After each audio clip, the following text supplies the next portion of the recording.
Kepler second law, जिसको हम कहते हैं law of area B.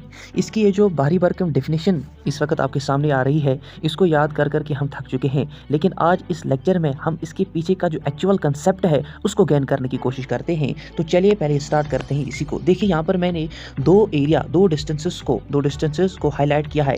That is called first is that is called distance 1 and second is called distance 2। समझिएगा, इस distance 1 को travel करने में जितना टाइम लगता है उतना ही टाइम इस डिस्टेंस 2 को कवर करने में लगता है। फिर मैं आपसे एक बार कहूँगा, इस डिस्टेंस D1 को कवर करने में प्लेनेट जितना टाइम लगाता है उतना ही टाइम डिस्टेंस 2 को कवर करने में लगाता है। इसका मतलब ये है कि एरिया 1 जो है ये जो एरिया 1 है वो किसके बराबर है? एरिया 2 के बराबर है, इस वाले एरिया के बराबर है।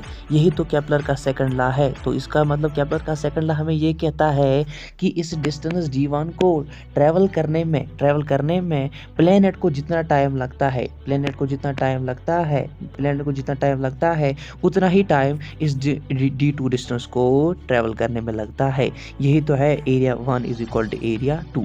ये तो है पहला स्टेटमेंट, पहला तरीका जिससे हम केपलर लॉ को समझ सकेंगे। तो इसके अगर हम मैथमेटिकल फॉर्मूला लिखेंगे तो हम इसको इस तरह लिखेंगे। इस